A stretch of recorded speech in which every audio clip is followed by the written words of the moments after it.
At a time when the world fractured into a billion pieces, Kendall Square came together. We checked in on one another and began asking what we could do to help. Within days, competitors were comparing notes and industry leaders were collaborating to set up employee testing programs and create accessible transportation options for essential workers. And at least a dozen different Kendall Square life science companies and research institutions began vaccine development, developing new therapies and testing protocols to aid the global response to COVID-19. There's vaccines that are coming online right now from companies in Kendall Square. We're coming up with plans to distribute those vaccines around the world, thanks to people in Kendall Square. We're coming up with cloud technology and machine learning to try to figure out how to get past COVID and figure out the future of work because of people in Kendall Square. It's an incredible community full of people who are all here for the same goal. All of this impacts innovation because we get to understand how others think and how they are acting, how they are responding to the environment, and how we get to come together to support one another. They are really putting one of the first feet forward among the business community to organize it and to have it really tackle and confront these issues of racial injustice, systemic racism in society and in workplaces together, as opposed to separate or divided. The stresses of this pandemic have reaffirmed how critical connectivity, serendipity, and collaborations are, and problem solving and advancing our individual and collective interests. And while Kendall Square is doing all it can to safely bring us all together again, Kendall Square Association will continue to ensure we stay connected. Our future depends on it.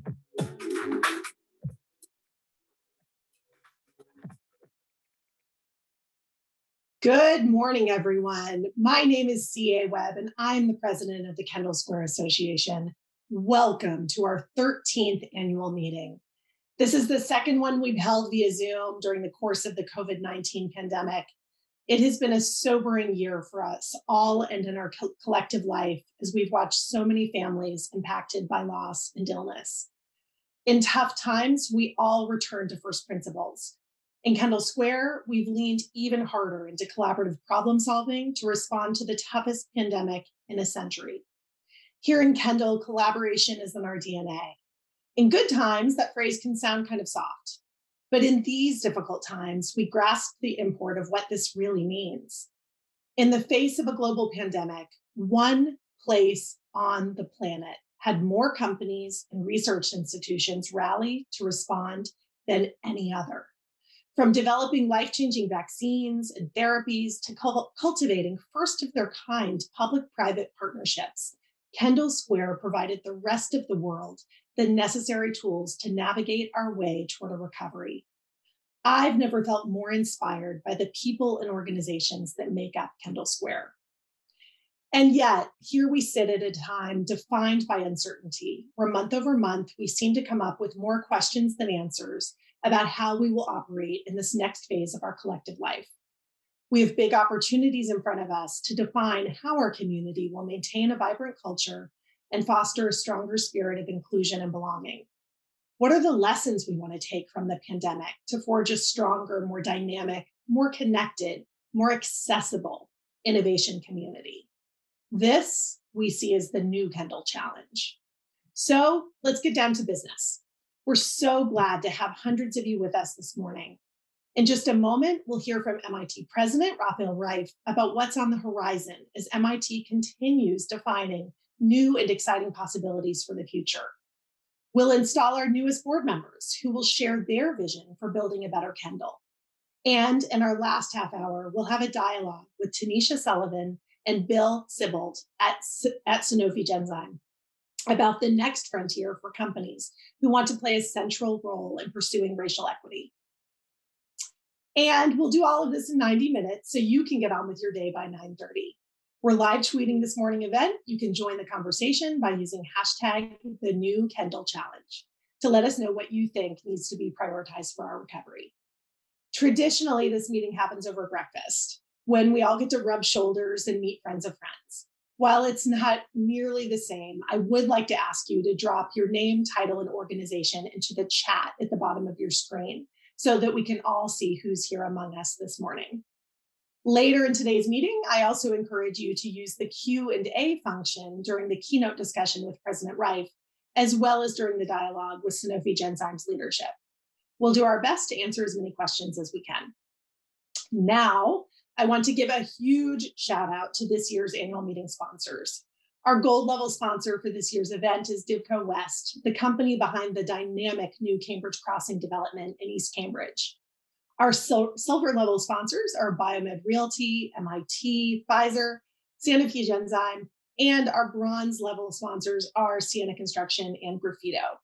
These organizations represent some of the most active companies in our membership, devoting time and resources toward building this community and charting a path forward. Thank you all for powering our work forward at this critical time. Like all of you, we've spent the last year evolving our point of view, learning new techniques to drive connectivity, and building resources to ensure our community continues to thrive.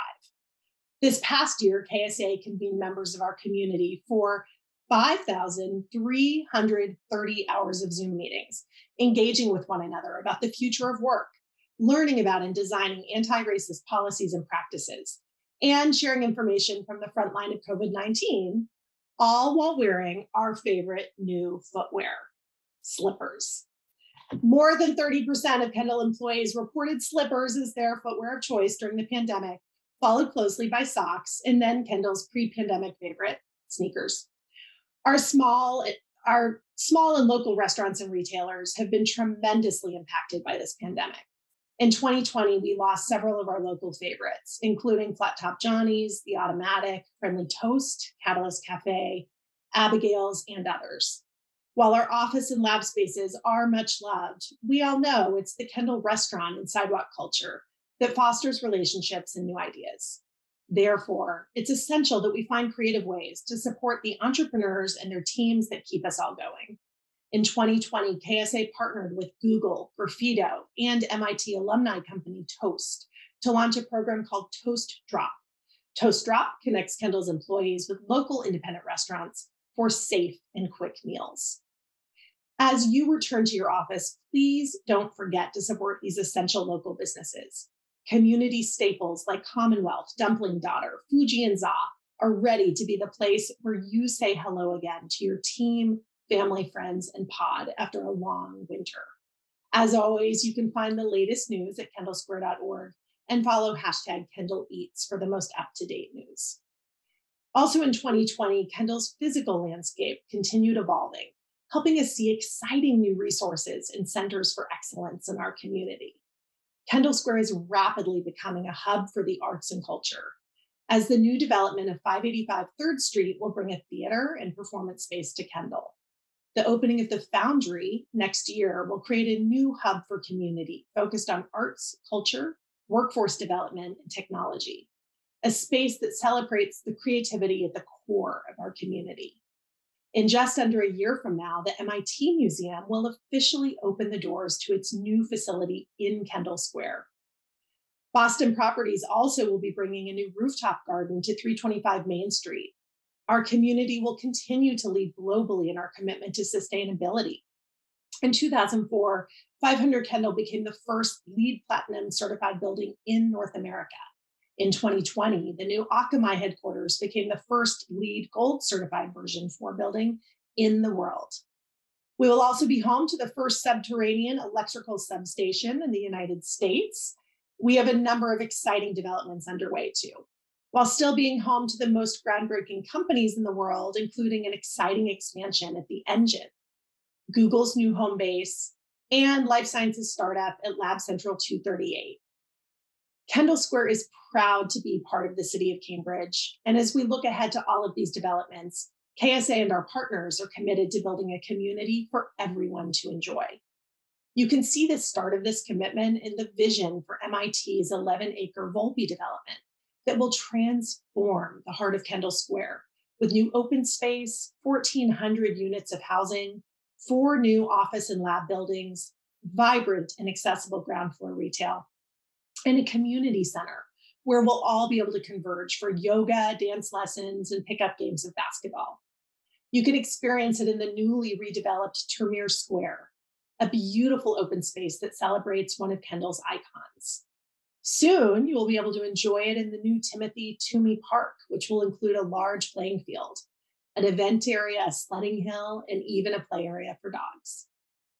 One of the most significant examples of transformation in Kendall is Cambridge Crossing, a rapidly evolving 43-acre development where Cambridge, Boston, and Somerville converge. Divco West is creating this dynamic new neighborhood, which will be a draw for all of us. Many of us are familiar with their popular Summertime CX Summer Night series, but you may not yet have visited one of their 3 new restaurants that opened this winter. Cafe Beatrice, the Lexington, which includes a rooftop bar, and Geppetto. And Lamplighter Brewing and another bakery cafe are opening in the coming months too. This summer, you'll find us doing walking meetings through the Picnic Grove and the 5-acre Common at CX, grabbing a beer at Lamplighter and hopefully attending some of the fun outdoor events that will fill their green space. In 2020, Philips opened their North American Innovation Center at Cambridge Crossing. Cerevel Therapeutics just moved in the past month, and Sanofi Genzyme and Bristol Myers Squibb are currently building out their new workplaces to move in the near future. The magic of Kendall lies in our ability to harness connectivity to drive impact. Cambridge Crossing's pedestrian-friendly design, with an abundance of green and open space and fun cultural locales, means we'll have more new ways to bump into one another in the years ahead.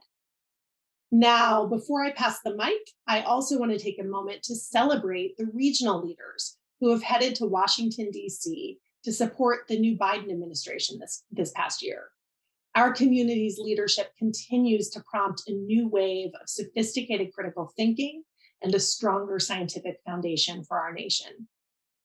One leader who has been working around the clock to care for the people of Cambridge, many of you are familiar with, Cambridge Mayor Sumbul Siddiqui. You know she made news when she was first elected as Massachusetts' first ever Muslim mayor. She has proven throughout this pandemic to be tenacious in raising and deploying funds for the city, as well as instituting policies to ensure that Cambridge residents and businesses are safe and protected from the ravages of the pandemic. We are honored to have the mayor again with us here today. Over to you, Mayor.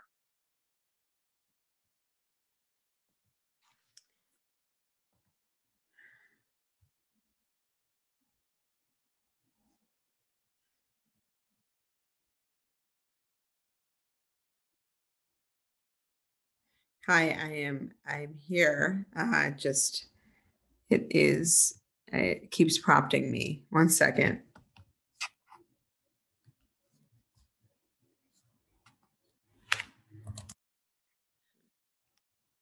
Okay, I'm here. Whew.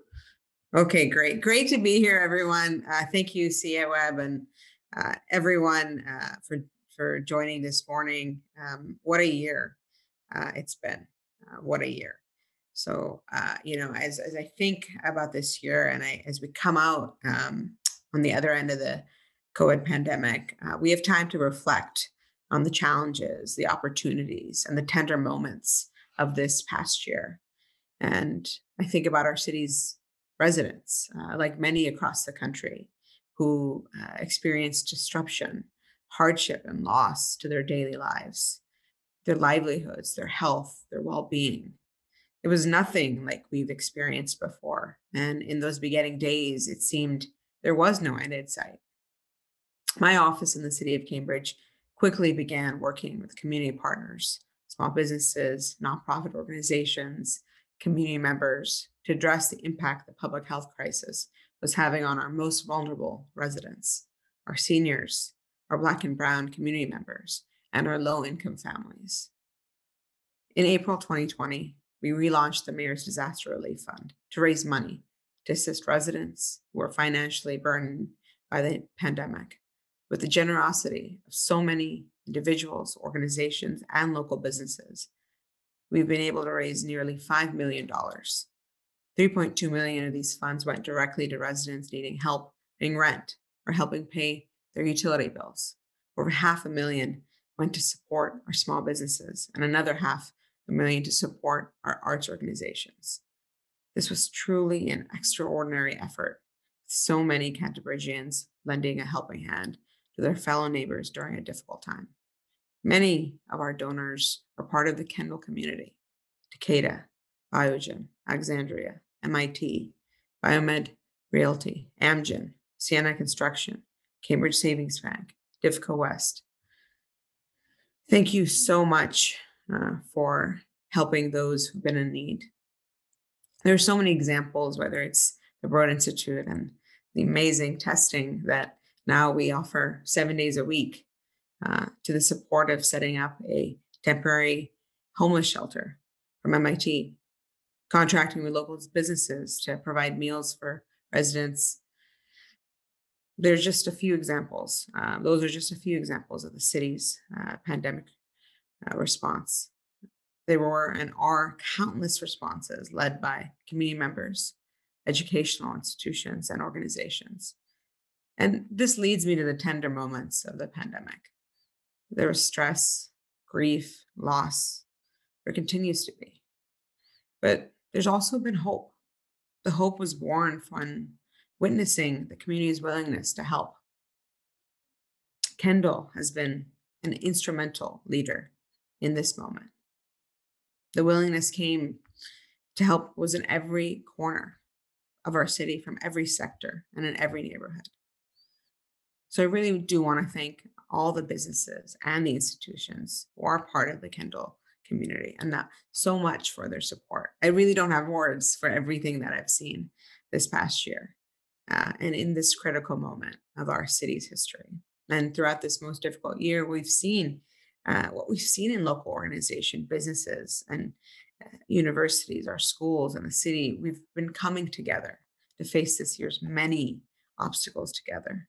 So I'm so proud of our community for lending a hand when one was needed. It was really amazing to see this resiliency and the passion to do more. But I know there's so much work to be done. And so we have to continue to work together to solve our city's most pressing issues. So I'm looking forward to working with you, members of the Kendall community, to continue this important work. It's now my pleasure and honor to introduce Dr. Raphael, Wright, the president of MIT. He has led MIT's pioneering efforts to redefine higher education in a COVID-19 world and has a deep commitment to advancing diversity, equity, and inclusion. His agenda toward innovation in education, environmental and climate solutions, and supporting innovators and entrepreneurs is inspiring and needed in Cambridge as we continue to move forward more sustainable solutions for our city. One of the things I'm most excited to see in Cambridge is the development of Volpe and Dr. Wright's commitment in its development to be a place that is good for our city and its residents.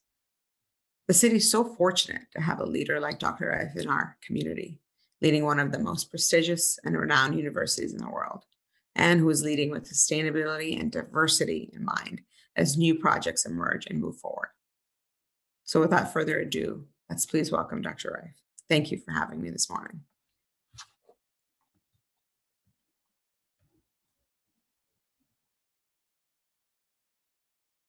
I'm trying to connect the video, but it doesn't seem to be able to work.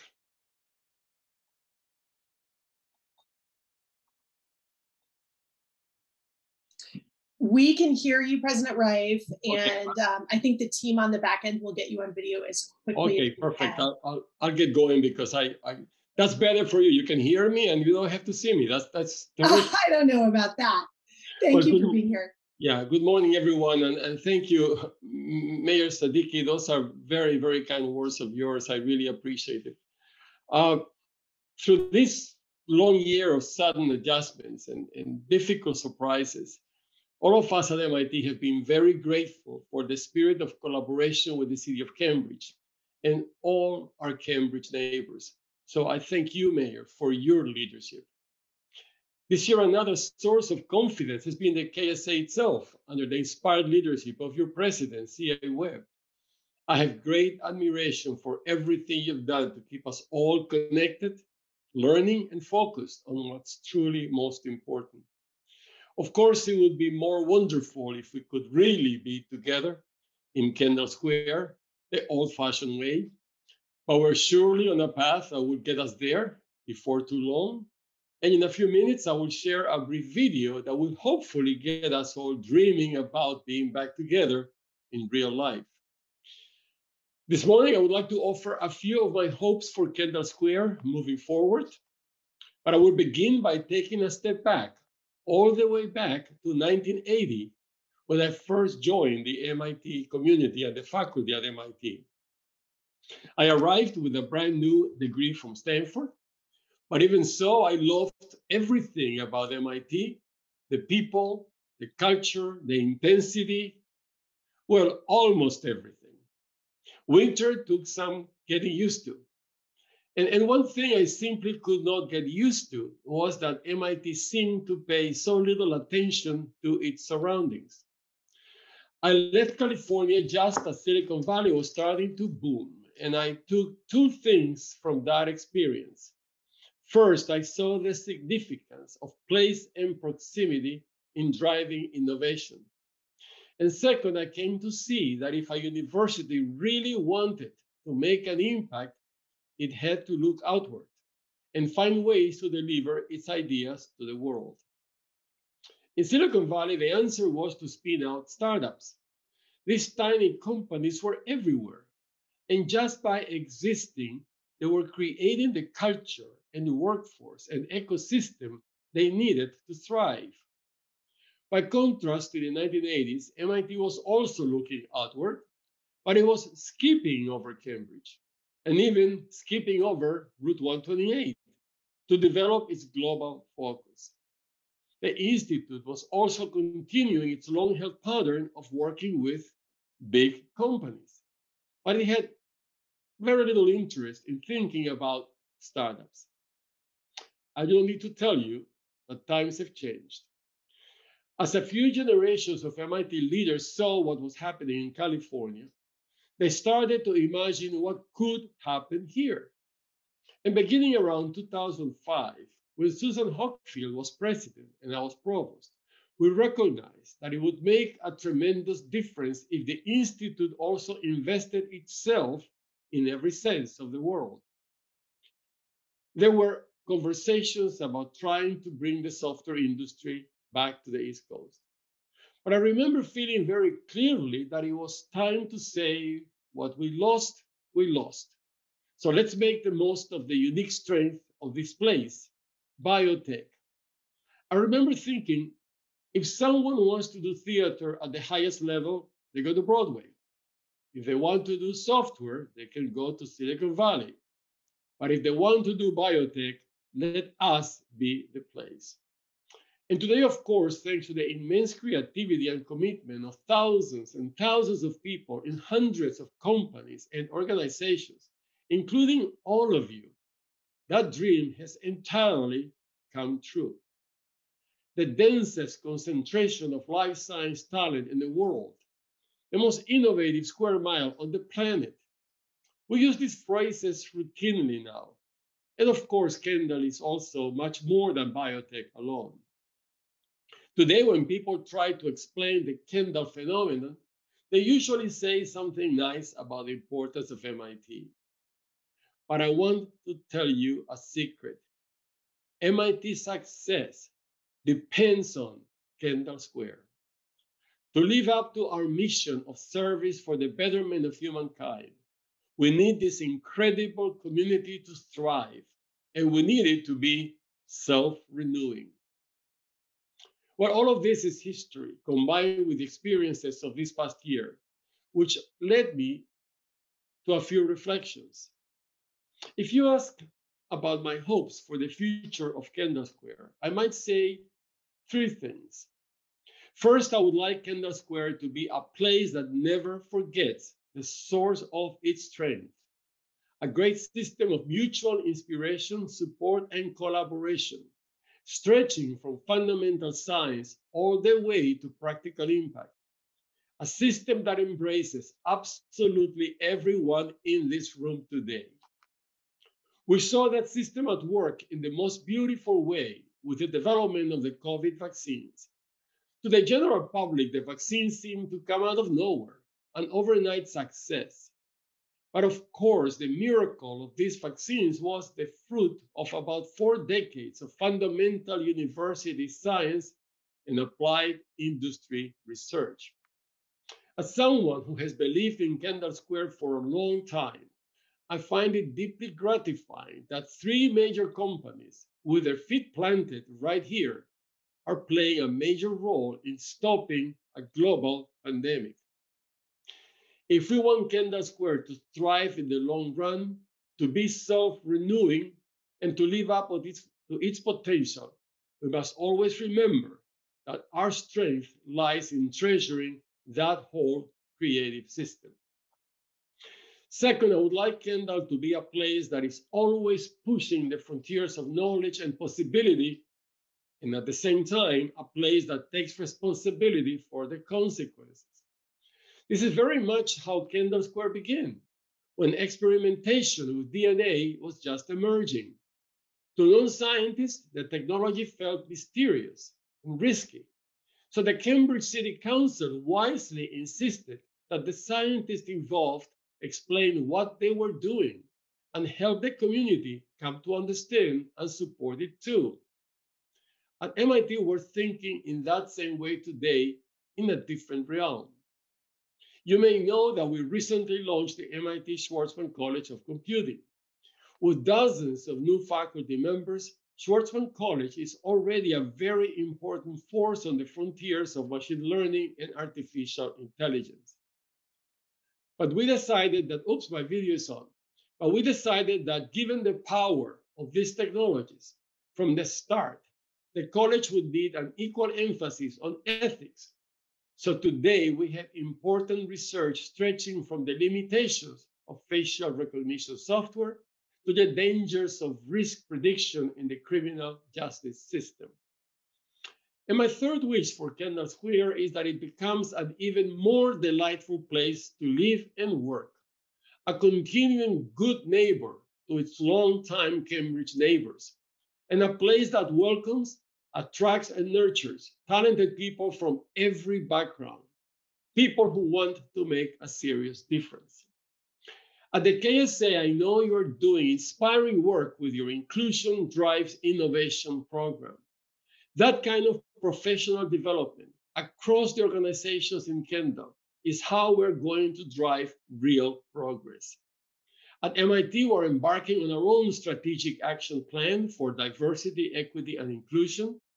And I'm delighted that Bill Siebald and Tanisha Sullivan of Sanofi Genzyme will be addressing these questions in depth later on. And in terms of making Kendall as a place more delightful, I feel I must warn you that while most of you are working from home, MIT has been busy. As many of you know, MIT has also continued to work closely with the community and city to advance a comprehensive mixed-use redevelopment on the Volpe site. The proposal will bring housing, retail, open space, a community center, a job connector, and an entertainment venue, in addition to lab and office space. Our Volpe team is examining all aspects of the project through the lens of equity and inclusion. And they have just completed 7 community workshops to understand the challenges and opportunities that lie before us. I understand that many of you participated in these immersive sessions, and I thank you. And MIT has also been working on a number of more immediate building projects. So to wrap up my comments, I want to show you 2 minutes from a somewhat longer video to give you a sense of some of what we have been up to. Could we show the video now?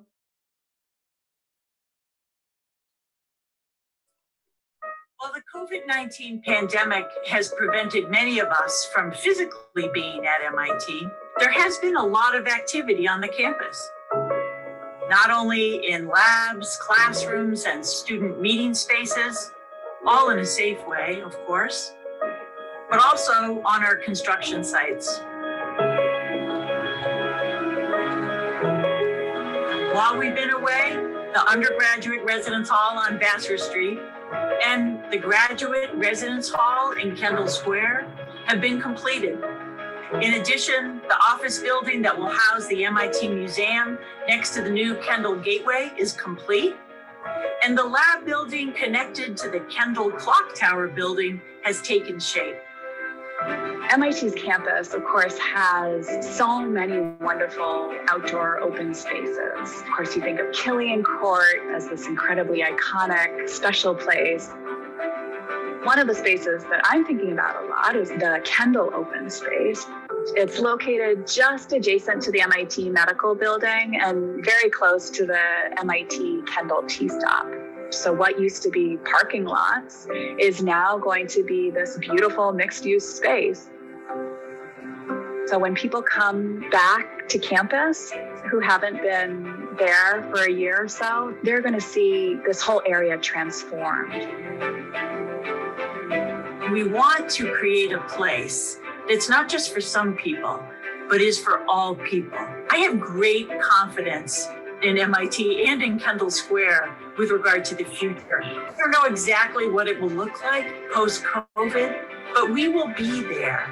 We'll be there safely, we'll be there collaboratively, and we'll be there in a way where we can continue to advance science and research all together in this very critical innovation ecosystem.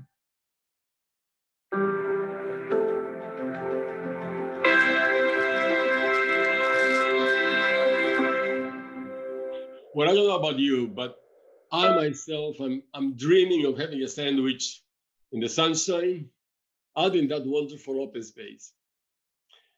I think it's safe to say that when we all come back to Kendall, things will be different. But I have no doubt that Kendall will come back better than ever. And I'm extremely grateful for the opportunity to be here with you today. So CA, should we take some easy questions now? Let's do it, President Wright. Thank you so much. It's a pleasure to be with you. I do want to encourage our audience. We have a few minutes to ask some questions, but I want to lead off by asking, I think of you often, President Wright. Many of us in Kendall Square are driven by quarterly, by Wall Street, right? By quarterly returns and balancing, taking a long-term view with that kind of demand. I wonder if you'd reflect for a moment about leading an institution that really does take a generational view, a 100-year view even, of what it means to grow and evolve. How do you think about that as a leader? Well, I think of it as a tremendous privilege, CA. I think, the world is very complex. Our nation is very complex. We're going through so many problems, so many challenges. People are suffering. COVID has had a toll in so many of us, so many people. When you look at the news every day, it's just, it could be depressing. But I'm so lucky that I work in a place of opportunity, that people see the future with facing challenges by creating opportunities. And in the environment at MIT is very much can-do attitude. What's wrong? We can fix it. And it's very optimistic and it's very inspiring. And talking to my colleagues is very inspiring. So I view that as a huge privilege and almost a blessing to be at a place that is creating the future and is full of basically do-goody people who just want to do good in the world and make an impact. So it's just a delight to be surrounded by this community. And as I said in my remarks, MIT needs to be successful, a very vibrant Kendall Square around us. So we are really mutually connected, and we actually depend on you, CA, and all of you for us to be able to do all the good things we want to do for Cambridge, for the US, and for the world. It is a true symbiosis. I love the question someone in the audience just posed. They want to know, President Wright, if you had a magic wand, and from what I hear, you do engineer those at MIT, what's one thing you would change or accelerate within the Kendall ecosystem? I think that what I would like to see in the Kendall ecosystem, there are two important things to me. I think what we have right now is really unique and special in these times.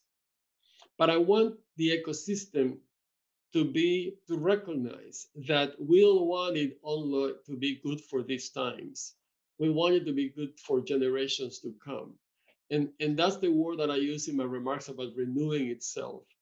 We need to, not just MIT, the whole Kendall Square ecosystem, to just try to identify the future waves and create those ourselves. What does society need in the future? Create those solutions for society. So not just be delighted that we caught this wave of today and we're doing so well today, but what's the next wave? And what's the one after that? Just to have that concept of renewing itself, that to me is not that we don't have it, it's just I want us to make sure we don't lose it, what we have right now. So that's the most important point for me. The second one is I just would like to see, and for us to be kind of to be able to showcase to the rest of the country and the world perhaps, that we can bring a diverse group of people, those who in this society today are a little more marginalized, just we can bring them all together, that everybody has something to contribute. And Kendall Square would reflect that ecosystem, not just that renews itself, which is to me so important, but that brings all sorts of people together, even if we think somewhat differently, if we come from different cultures or for different upbringings, that we are here working together for the common good, for the benefit of our whole society. I think we are doing both. I just want to make sure that we do both for generations to come. Absolutely. Here we have in Kendall Square, it's the Petri dish, right? The place where we can run the experiments together and really stay on that edge. I wonder if you would tell us just a little bit of some of the future of work that is happening at MIT. I know you have a whole institute really seeking to understand the work of the future and what that means for us all. Yeah, well, some years back, I was in conversations with many people about the topic of the future of work, and I spoke with many experts that were convincingly telling me that there won't be any work in the future. There'll be very little work, and that we may have to work only 2 days a week in order to employ everybody, and it will be a major disaster. And they were very convinced of that future, but they had no evidence to support that. And then I also talked to some experts that said the opposite. There will be plenty of jobs in the future, but we just don't have enough people prepared for those jobs. And of course, they were very convinced, as experts are, of that future, but they had no evidence to support it. So I thought that this is something which we can shine some light. And then we have some MIT experts, and luckily we're blessed with many of them, and from other universities working together to identify, and we call that the work of the future, not the future of work. In my view, it was not about questioning where there will be work in the future, is that what kind of future, what kind of work will be in the future.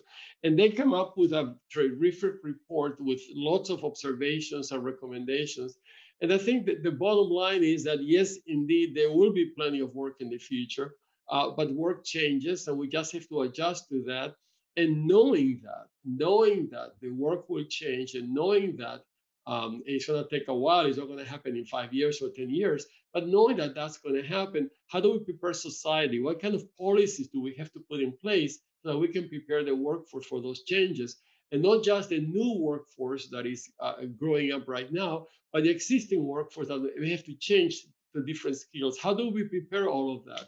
So it's, again, a very hopeful, a very positive report about the future and about how to prepare society for that, with many policy recommendations. And hopefully, if we influence the right governments the right way, those policies will come into play, not just here in the US, but in other parts of the world as well. I mean, the same comment that I have commented earlier about my conversations here, in my travels around the world, I had people from other places, leaders in other countries, asking me, assuming that I knew the answer because I happen to run MIT, they have this problem. How do we solve it? What do we suggest to solve it? Which triggered the idea of, well, maybe if people expect us to solve it, let's try to and create a task force. So it's a big issue globally, not just in the US.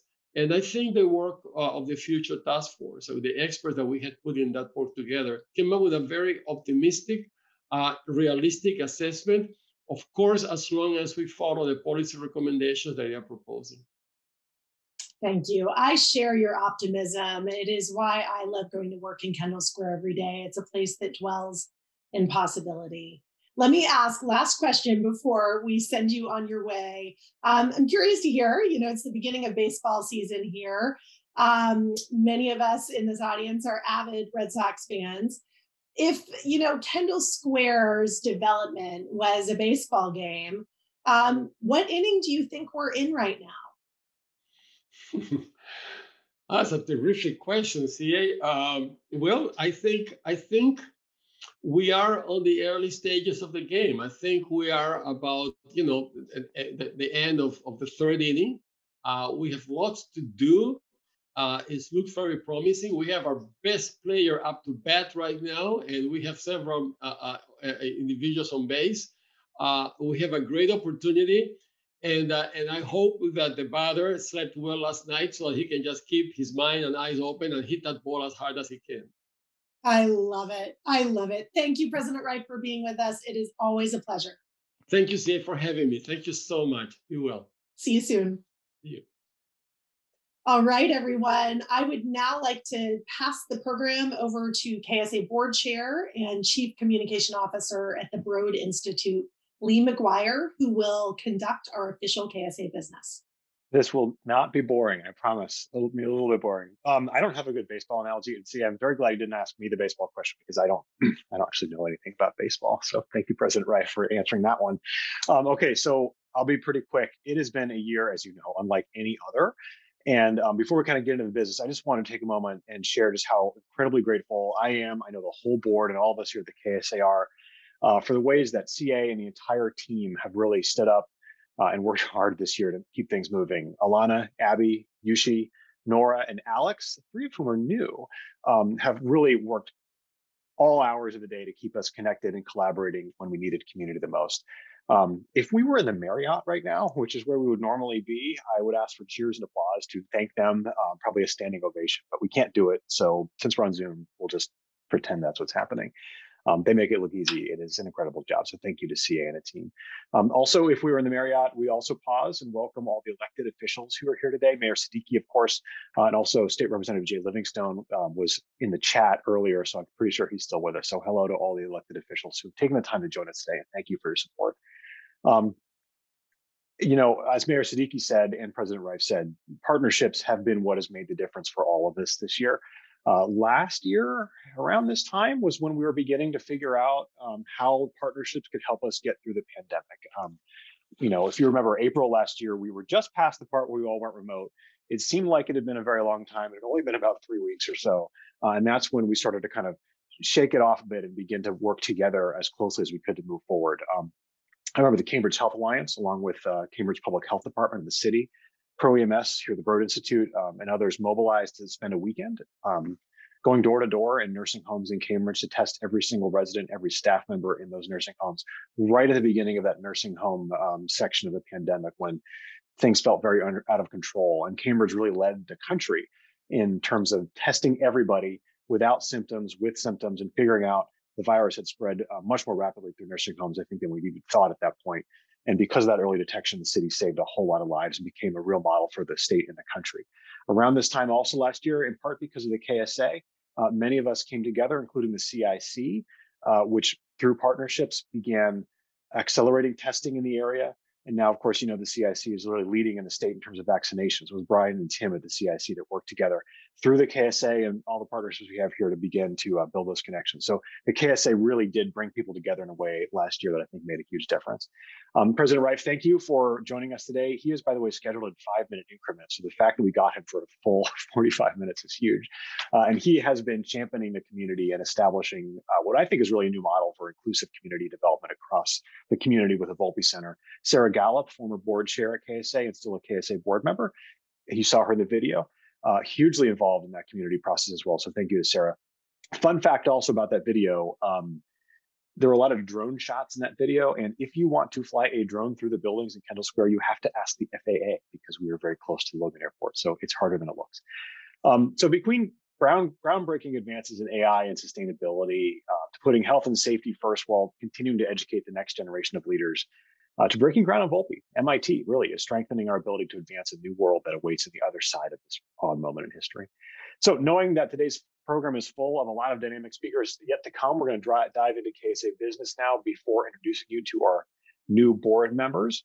Couple of items we have to get your vote on right now. We're going to ask for your approval as members of the KSA for a couple changes to update our bylaws in our membership to meet the moment. Here's the first one. We are proposing what we call a slight change to the KSA bylaws to allow for something called at-large directors. This is a need we believe we have now that we did not need for the first several years of the KSA. At-large directors have to be renewed every year. They could serve up to 2 additional years, even if they are no longer affiliated with an organization that is a member in good standing. We like this idea because it allows leaders to keep their participation and their love for Kendall active as part of the KSA board, and allows the rest of us on the KSA board of directors to continue to tap into them for their talent for a little while. So your to-do now is we're going to circulate a poll here on Zoom to approve this motion. You probably see it. The KSA team is moderating your votes in the back end of the Zoom. So just click one of those 2 buttons. And then we're going to hang out and watch this as you go. So I actually am not allowed to vote because I'm the host, but I'm trusting that you are voting. So we're going to give you a second to do this. Just click one. And thank you. It looks like this motion has been approved. Really appreciate that. And so now I want to take a moment to acknowledge our departing board members. There are a few of them. I want to thank Mike Shires, who was with Takeda, Kathleen Wardley of Marriott, which is where we would be right now if not for the pandemic, and Robin Walker from Stoke Therapeutics. They're all moving on. Your contributions are greatly felt, and your fingerprints are all over KSA's member programming in this incredible community we have, and we will miss you, and thank you. I also want to share a special thank you to Steve Vitner for his 13 years of service on the KSA Executive Committee. He was a founding member of the KSA, has been with us on the Executive Committee since day one. There he is playing ping pong and basketball. Thank you, Steve. He is an amazing person who has really helped us shape the KSA. He's going to stay here on the board, but he is moving off the Executive Committee. And we also have a list of the board members who have agreed to renew their terms for the next 3 years. A lot of people on this list. I'm not going to read every name out loud, but the short version is that these are all incredible people. And we hope you will vote to approve their renewal as members of the Kendall Square Board of Directors. Another poll has just appeared for you. I'll pause for a moment to let you read the names and vote yay or nay.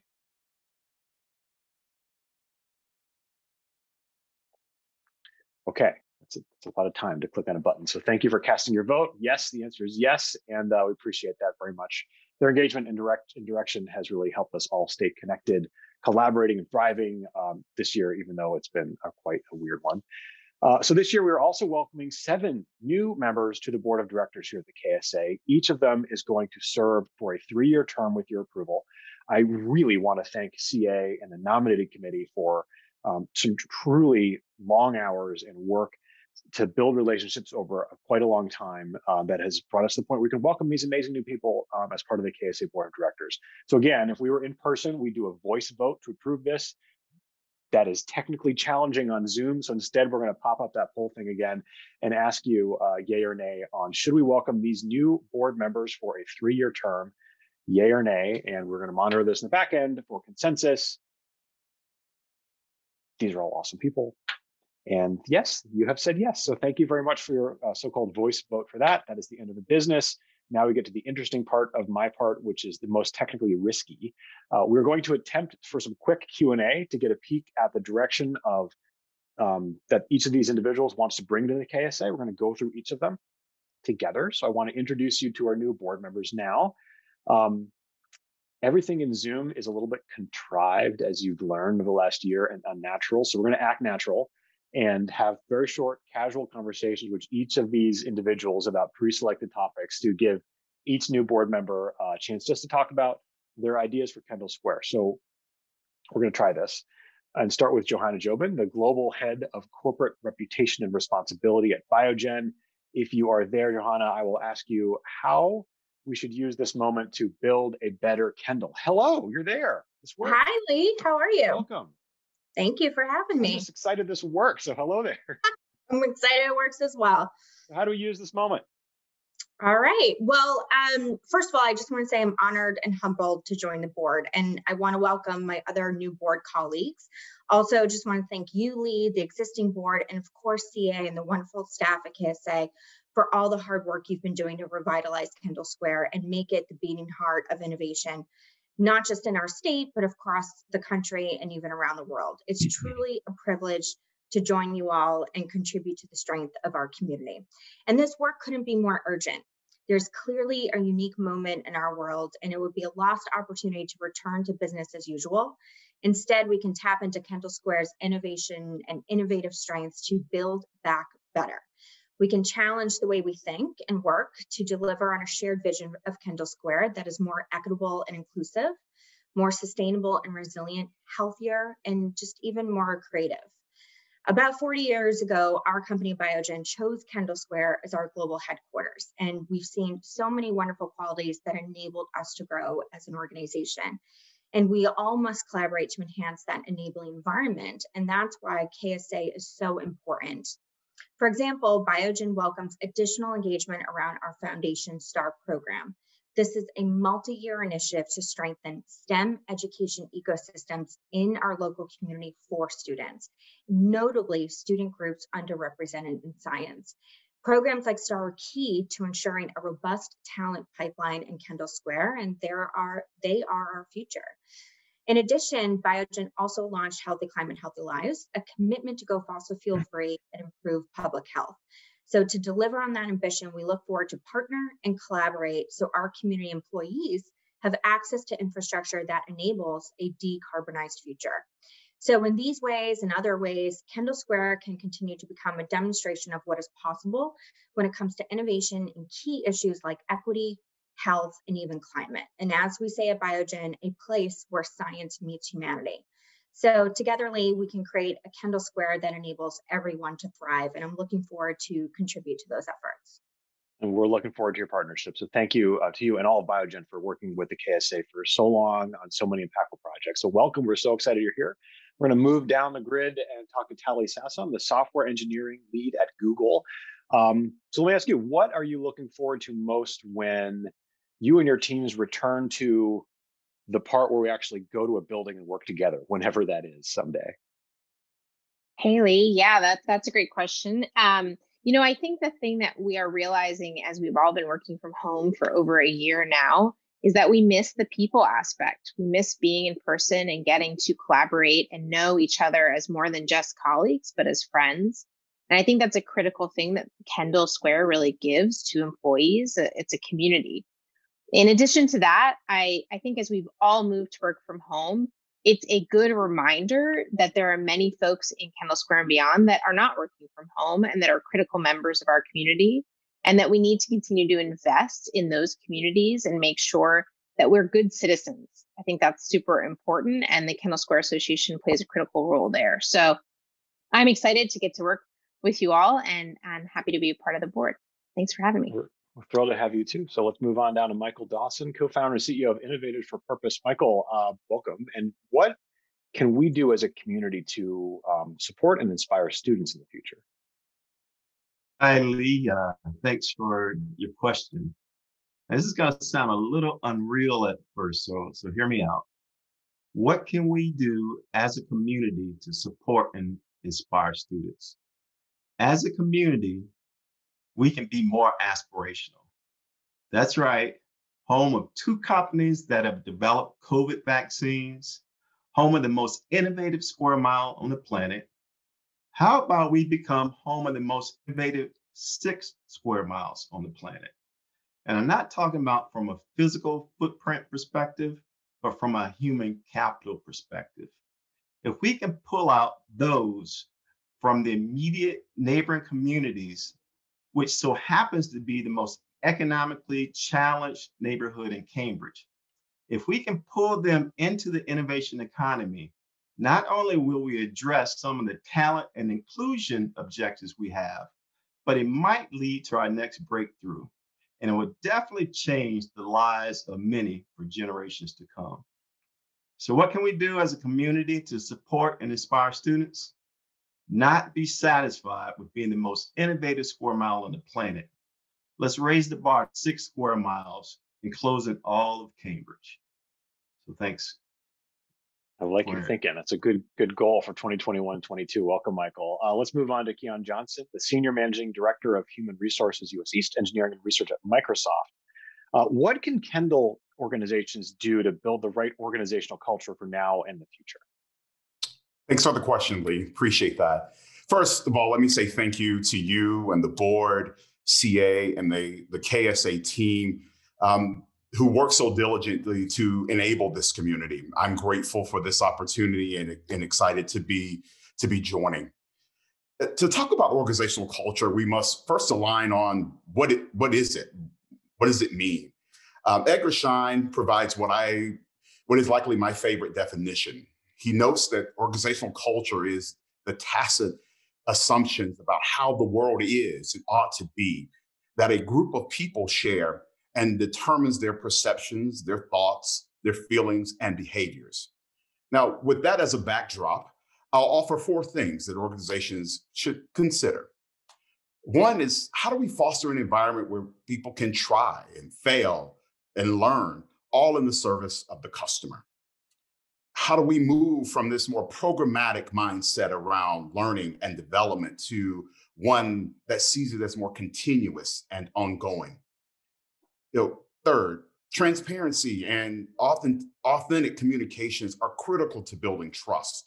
Now, easily said, but often hard to do given competing priorities and the pace that many organizations are moving at. Finally, organizations need to be clear, not only about what they do, but who they are, what they believe in, and what they stand for. Thanks. Thank you. And yeah, no, thank you. And I'm watching the chat. People are really responding to what everybody here is saying, and it's resonating. So thank you for all these comments today. Let's move on to Wendy Richard, Director of CSR and Community Relations at Sanofi Genzyme. Wendy, what do you think are the remaining real challenges about the pandemic, as we are not yet done with this so far? Hi, Lee. It's nice to virtually meet you, and thank you so much to this KSA community for welcoming me on board. I am relatively new to the community, although Sanofi Genzyme is not new to Kendall Square Association. We've been members for a long time. So thank you all so much for having me here. So this question, I think we've already touched upon, many people have already touched upon some of the answers to it.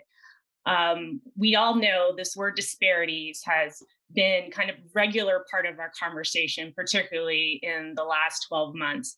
And although we're in this process of coming out of COVID and recovering from many aspects of this pandemic, we can't forget, particularly as leaders within the Cambridge community, that this recovery will be disparate. And I think Michael just touched upon some of that. Even within our own backyard, so to speak, within Cambridge, there are disparities that will continue as we increasingly move towards recovery.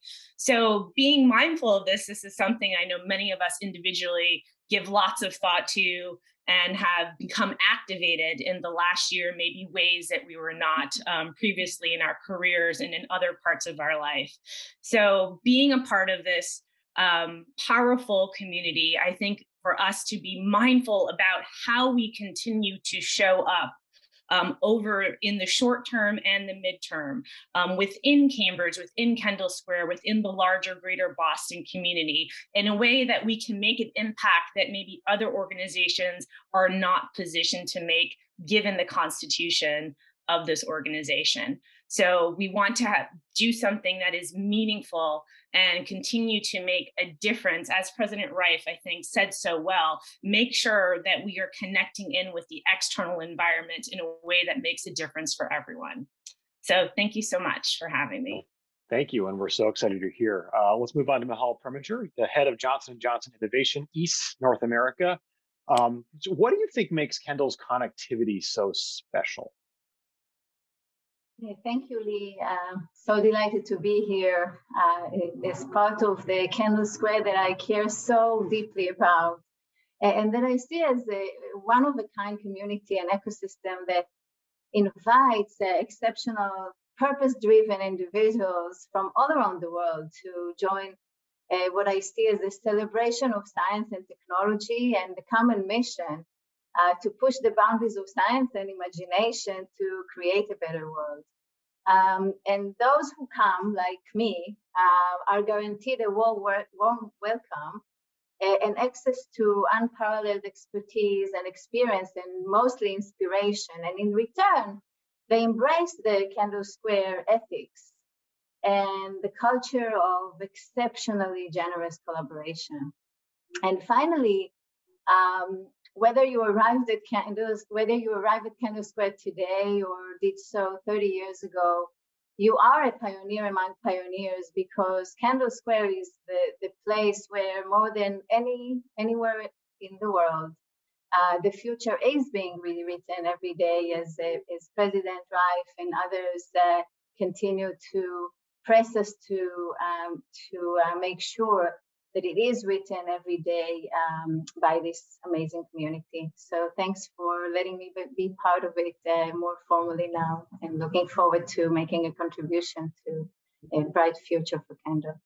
We're very excited that you're part of the KSA community, and more importantly, for the work you and Johnson & Johnson are doing for the world right now. One more to go. Nalani Gabriel, Director of Family and Community Engagement, Community Charter School of Cambridge. So what do you see as the bright spots in our community and beyond right now? Thanks, Lee. And I just want to say thank you to you, Lee, the board, and the entire Kendall Square community for this incredible opportunity to serve. I'm really excited to be joining the board today. And a quick shout out to the students and families and educators at CCSC who I have the extreme privilege of working with every day. So we all know that Kendall Square is known for innovation, but in order to innovate, in order to find new solutions, we have to be willing to step up to challenges. And I think that's one of the aspects of innovating that often gets overlooked. But innovation requires first that we understand and explore the challenges and needs we're trying to address in the world. So whether it's related to the pandemic, a great example of that would be surveillance testing for educators in Cambridge, or some of the commitments from organizations in Kendall Square over the last year to racial justice and anti-racism. Or even some of the awesome connections I've been able to make with organizations in Kendall Square to expand pipelines into STEM for our students of color. One of the bright spots across Kendall Square for me is the way that organizations have collaborated to tackle some of the most difficult problems and questions for our community. Well, thank you. And welcome to everybody. We're so excited to have you as part of the KSA Board of Directors. Really excited the membership has approved this today through a yay vote. And we can't wait to roll our sleeves up and get to work together over the next year. So thank you and welcome to the Kendall Square Association, everybody. My next job is to hand it back over to CA to lead a pretty important conversation. If you've been watching the chat, there's some great comments about many of what these new board members have been saying around inclusion, equity, and access, and the aspirational work that we need to do together over the next several months and years. To help us understand more about what those necessary changes look like, CA is now going to lead a dialogue about how we can implement racial justice in our workplaces right now. We have two impressive members of our community joining us today, Assistant General Counsel at Santa Fe Genzyme and NAACP Boston Chapter President Tanisha Sullivan, who happens to be my old colleague from our days together in Boston Public Schools Central Office, as well as Executive Vice President and Head of Santa Fe Genzyme, Bill Seibel. So CA, over to you. Thank you, Lee, and welcome to all of our new board members. We're so excited to collaborate with you. You all know we are living through a reckoning on racial justice in our country. And in the last 10 months since George Floyd's murder, we've watched companies and institutions take stock. They're making pledges and in many instances ramping up the seriousness and the pace of their work on diversity, equity, and inclusion. Here at the KSA, we've been on our own journey toward understanding how to do this work, not just for our organization, but really how to catalyze a culture across our community, which we know from the pandemic and from the other work we do has an outsized impact on the world. So how do we do this work on diversity, equity, and inclusion in a deeply meaningful way? The strongest expression of that for the KSA for the last year has been our Inclusion Drives Innovation program, which 260 senior leaders across Kendall have participated in. And many of these leaders have pushed my thinking and inspired our team with the intention that they're putting into this work. One of the leaders who I've sought out again and again in the last several years for advice and perspective is Sanofi's Tanisha Sullivan. Many of you know that Tanisha wears two hats in our community. She's an attorney by training. She's worked at Sanofi Genzyme since 2015. Since 2017, she's also been the president of the Boston branch of the NAACP, the oldest chapter of the oldest civil rights organization in the country.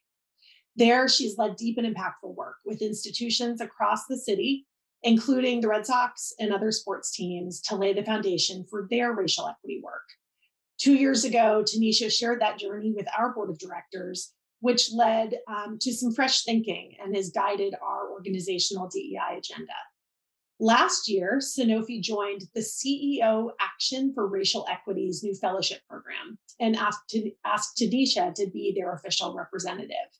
CEO Action for Racial Equity is a national fellowship supported by a coalition of more than 100 different companies.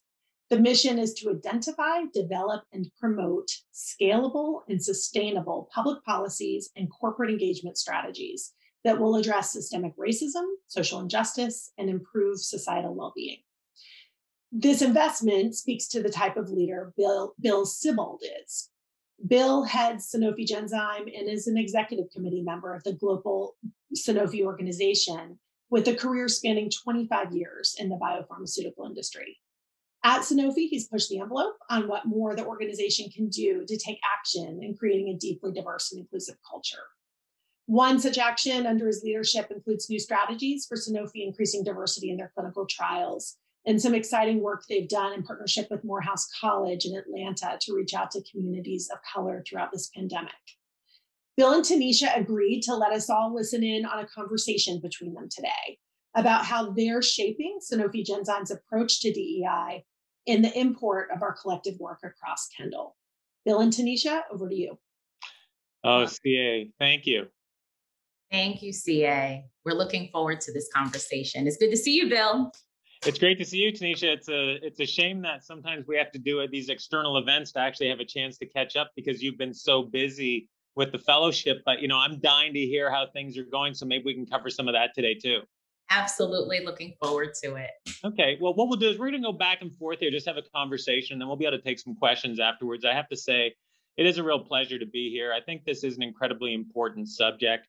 For many of us, the events of the last year have been eye-opening and really served as really a kick in the pants to get going. And, we can talk about what should have happened over the years, or the way we've approached this is to say anything that we did before last year wasn't good enough. And now we're in actually a new trajectory that we all have to move in.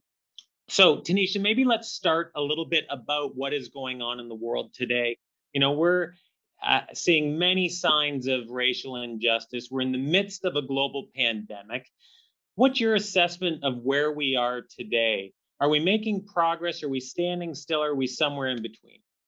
Yeah. So, Bill, I think it is important to acknowledge that we are making progress, and in many respects, really the tragedies of last year with respect to the multiple killings of unarmed Black people that really heightened our collective awareness about race and racism in our country, as well as, of course, this global health pandemic, public health pandemic that, as we say, did not discriminate, but certainly has had adverse impact on certain communities, more significant adverse impact on certain communities. So we have made progress. And I think, for me, what has been affirming is that in the last year, we have not been afraid to ask the question, why? Why are we here? Why is this happening? And that has led to, I think, a deeper understanding of certainly racial inequality in our country.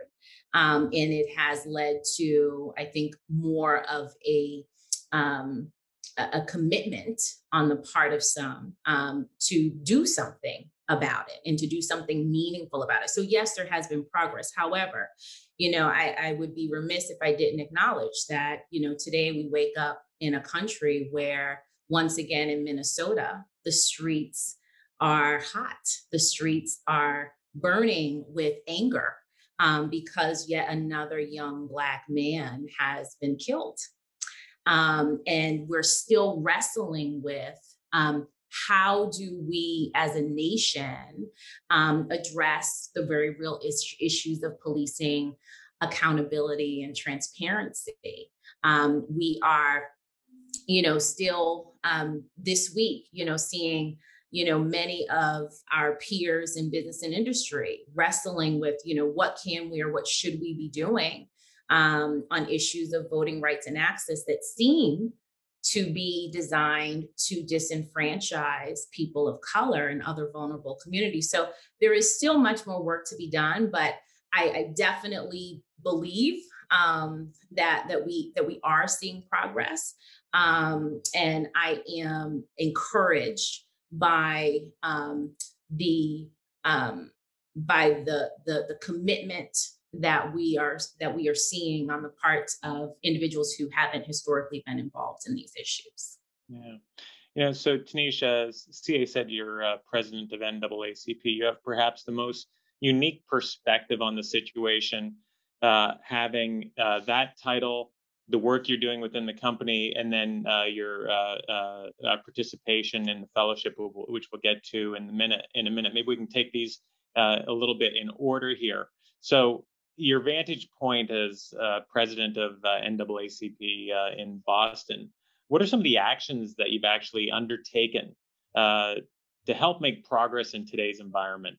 Yes. So before I do that, I see my sister in service, Aisha Wilson, is here in the audience. She is the secretary of the Cambridge NAACP. So I must, and of course, a school committee member in Cambridge. So I want to say hello to her because the Cambridge branch of the NAACP is doing amazing work as well. It absolutely takes all of us to make progress and change.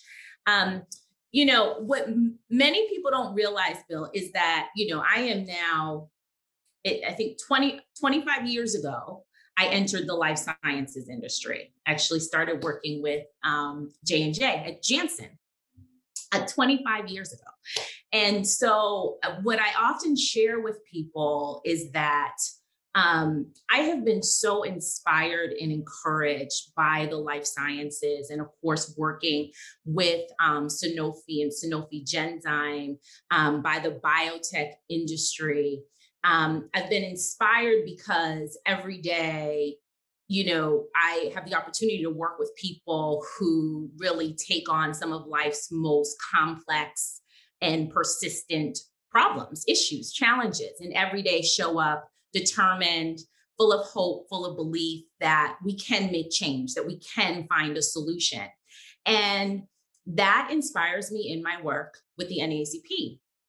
And so over the last year, we have continued to build coalitions, sometimes unlikely coalitions, working certainly with civil rights organizations and labor organizations, but also being very intentional about how we work with the business community and with the philanthropic community to collaborate and bring about change. We've also been, very intentional and I think, a bit fearless in taking on some of the toughest issues, the ones that people say, are you sure you want to go there? Like policing.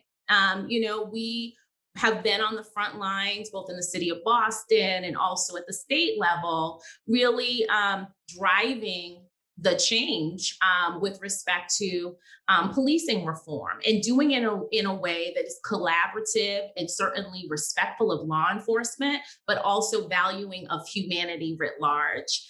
We have leaned into, of course, the debates around education equity and access, which has certainly become a major issue in the midst of this pandemic, as well as being very actively engaged on access issues related to the COVID-19 pandemic. And so we have, again, not shied away from the tough issues, and in fact, have sometimes sought them out.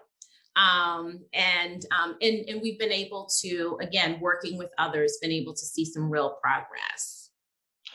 Well, that's just part of what you're doing, which it's actually remarkable. And I think it has been impressive the work that you've done there, but you've also been involved with the CEO Action for Racial Equity Fellowship. This is something that I asked you to participate in August. And I wondered if you could share a little bit more about the work that's going on with the fellowship and how has it engaged companies from across the country in much needed public policy discussions. Well, first I have to thank you, Bill, because you reached out to me and I thought, okay, is he serious? Is he really going to give me this amazing opportunity to do this work? I thank you for that. I thank you for the trust that you've placed in me to participate in this very important work and to really work alongside now about 250 other business leaders from across the country who, every day we wake up and our charge is to really try to identify public policy solutions to address racial inequity, and to do so with the business community behind us. It's an amazing opportunity and one that I believe in. And the work that we do through CEO Action for Racial Equity is truly designed with great intentionality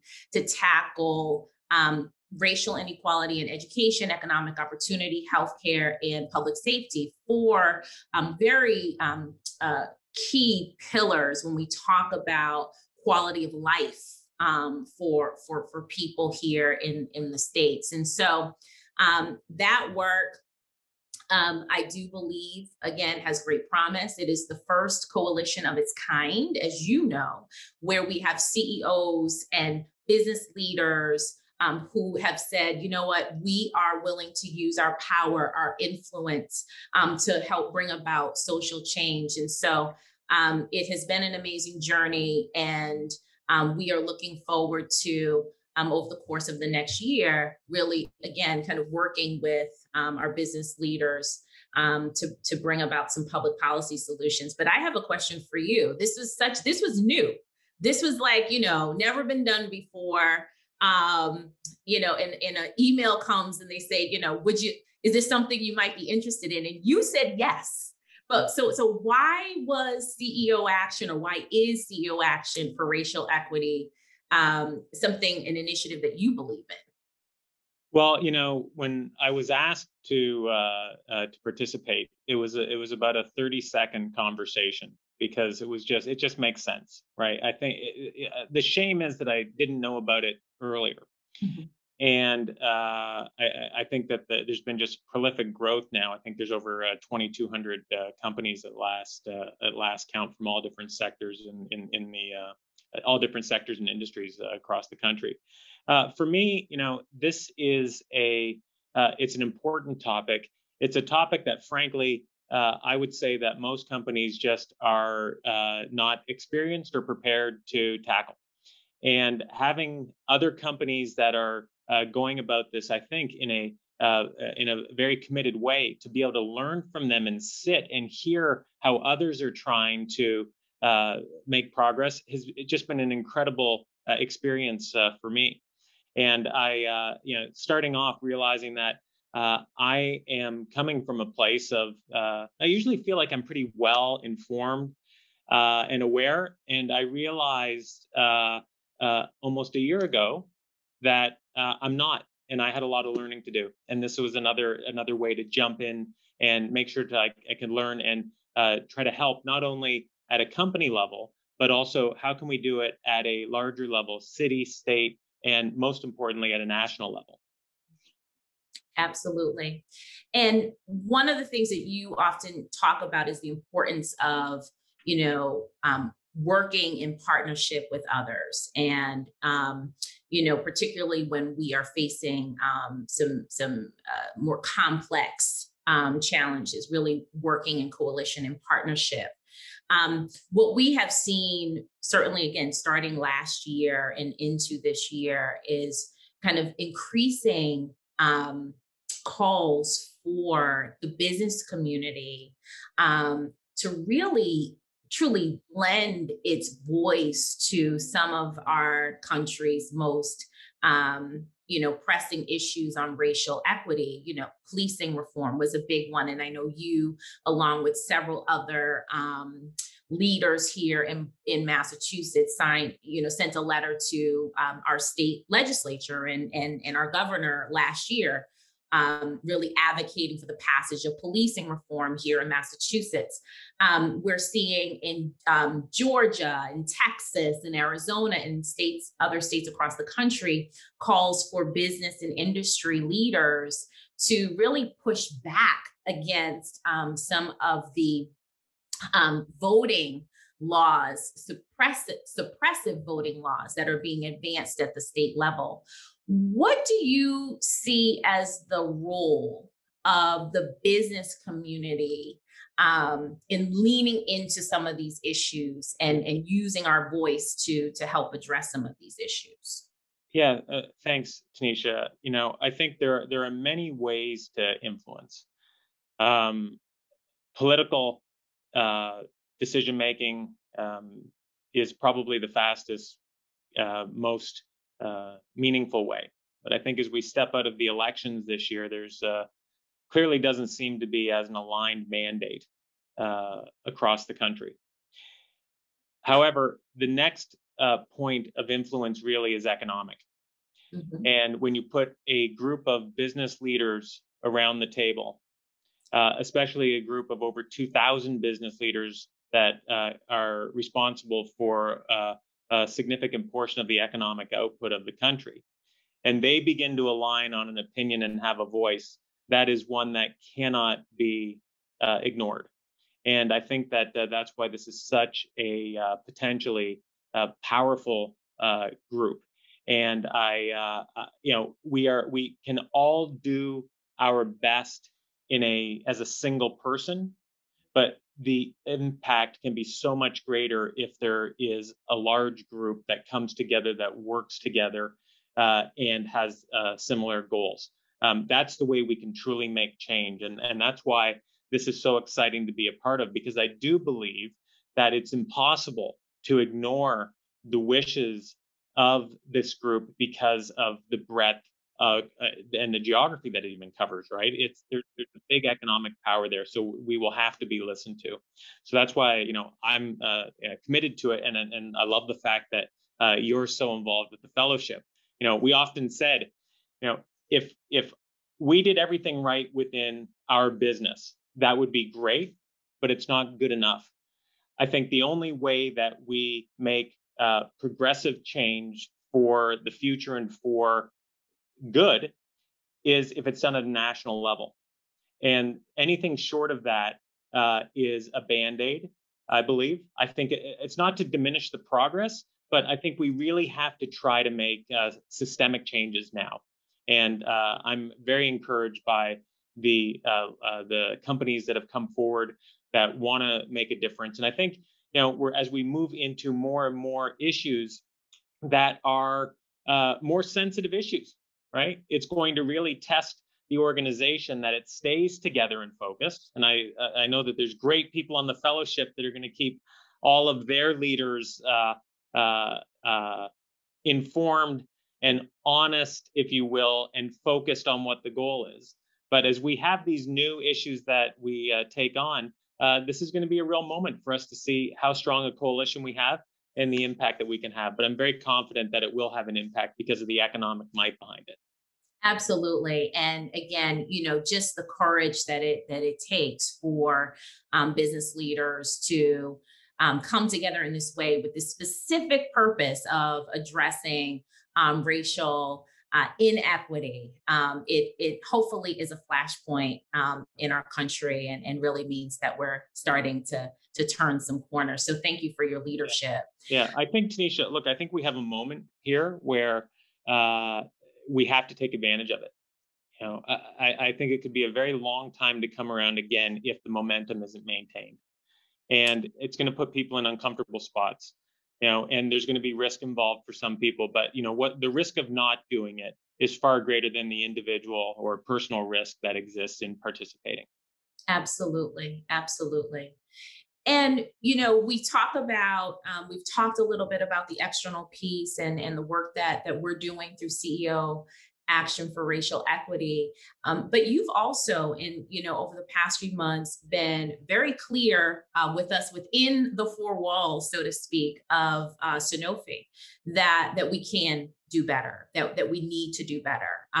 And not only for our employees and our colleagues, but also because, we are a leader, we are an industry leader. And so we need to help set the pace. Can you share a little bit about some of the work that we've been doing through our employees, through our CSR group, that are really seeking to drive change on the racial equity front?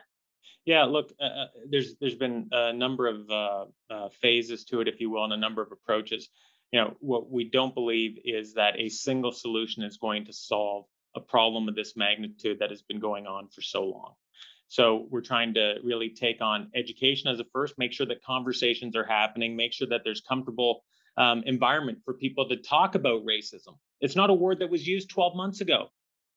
And that's something that we have to bring into the workplace and have people feel comfortable to address it with their colleagues and support their colleagues. So we've started the conversation through employee groups. We've started it through just the expectation that leaders bring this up and talk with their teams.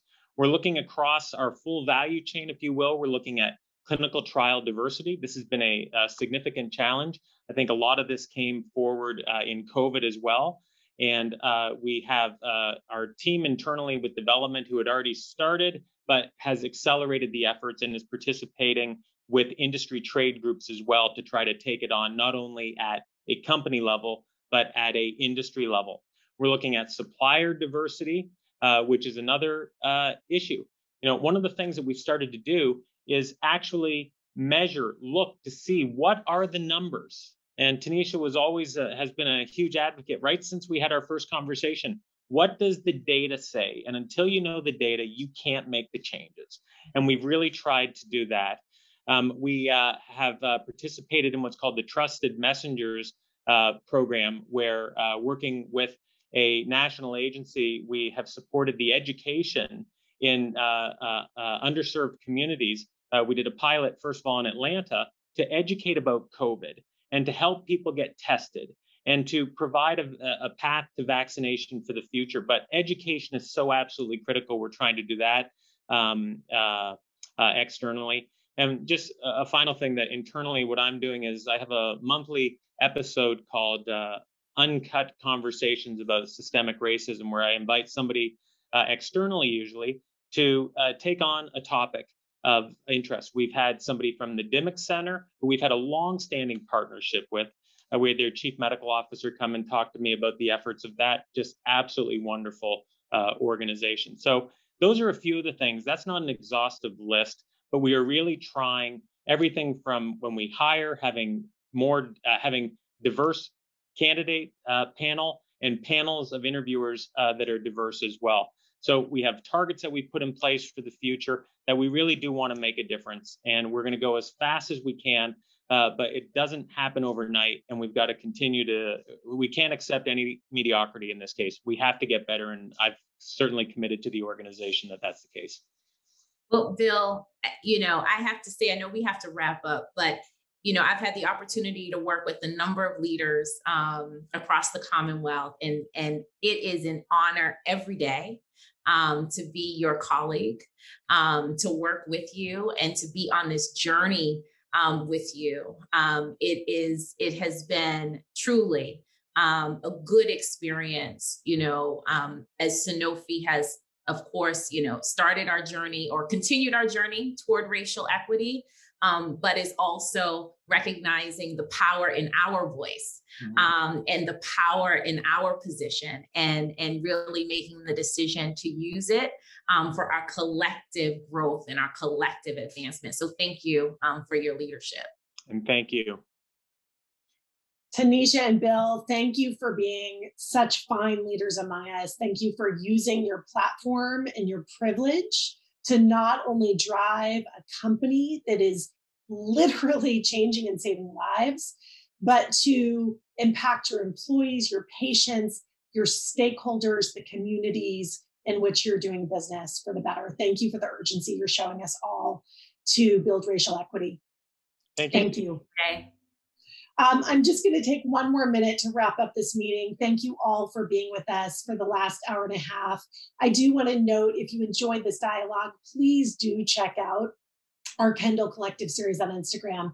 The Collective captures Kendall and all of its wonder and humanity, giving you a glimpse into the worldview of a wide variety of people who work here. You can follow the hashtag Kendall Collective and follow us on Instagram. Stay tuned to the opportunities ahead. Let us know what your view is on the new Kendall Challenge. Look for a survey in your inbox in just a few minutes. We can't wait to hear from you. Thank you again to all of our speakers this morning. 2021 has been quite a ride, and we are just so glad to be on this journey with you. You can continue to depend on the KSA to be here, to enable your business, to push the envelope, so that we all can continue to thrive together. And lastly, and certainly not least, I want to thank our team, Alana, Abby, Nora, Yushi, and Alex, for sweating all the intricacies of Zoom and for making this meeting happen. Thank you all for being with us. We are so glad to be a part of this community with you. Have a great day.